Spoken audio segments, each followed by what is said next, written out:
परत एकदा आलोय तुमच्यासाठी घेऊन एक सुंदर ठिकाण, आणि ते मुंबईपासून तुम्हाला खूप जवळच आहे, ते म्हणजे अलिबाग. अलिबागला आम्ही पोचल्यावर बीच हेवन विलाला चेक इन केलं. चेक इन केल्यावर त्यांनी आम्हाला एक ड्रिंक दिलं. ड्रिंक पिऊन आम्ही थोडे फ्रेश झालो. फ्रेश झाल्यावर संध्याकाळ झाली होती, त्यामुळे म्हटलं की कॉफी पण पिऊन घेऊयात. कॉफी पिता पिता आम्ही आजूबाजूचे दृश्य बघत होतो. नारळाची झाडं, स्विमिंग पूल, छान असं शांत वाटत होतं वातावरण. नंतर आम्ही पोचलो बीचवर.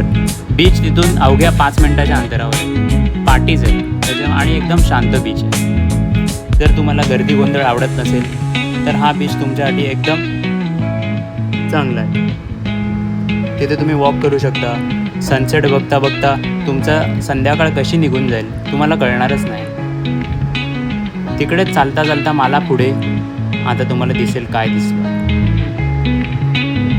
खूप सारे घोडे. तुम्ही घोडे असे मोकळे बघितलेत का कुठे फिरताना? तर आम्हाला तिथे दिसले.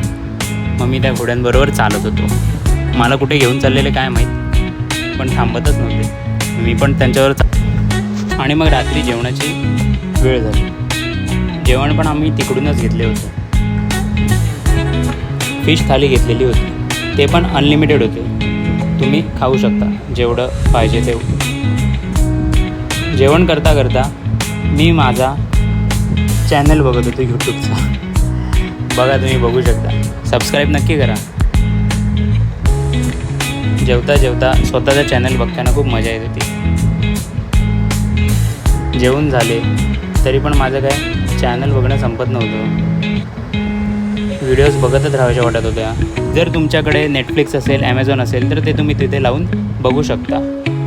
थिएटर एक्सपिरियन्स घेऊ शकता. रात्री झोपायची वेळ झाली. रात्री झोपायला आलो. मग झोपून झाल्यावर सकाळी आम्ही स्विमिंग पूलला जाण्याचे ठरवले. स्विमिंग पूलमध्ये शॉवर घेतल्यानंतर आम्ही स्विमिंग पूलमध्ये उड्या मारल्या. मग नंतर आम्ही तिथे दोघे खेळत बसलो होतो. टाईमपास चालू होता. वीकडेमध्ये गेल्यामुळे फक्त आम्ही दोघेच होतो. तिथे 8 रूमची कॅपॅसिटी आहे. तर तुमची मोठी फॅमिली असेल तर तुम्ही पूर्ण फॅमिली इथे येऊ शकता. तर तुम्हाला हा विलाचा एक छोटासा व्हिडिओ जाता जाता आम्ही तुम्हाला रूम पण दाखवतो कशी होती आमची. या ही होती आमची रूम.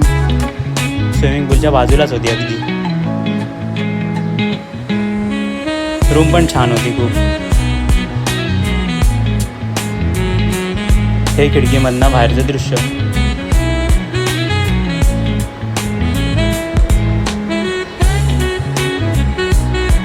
कशी वाटली रूम? इथून तुम्ही स्विमिंग पूल डायरेक्ट बघू शकता.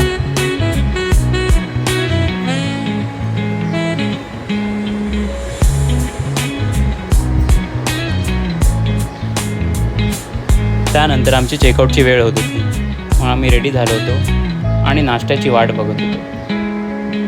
नाश्त्याची वाट बघता बघता आम्ही हे व्हिडिओज काढतो.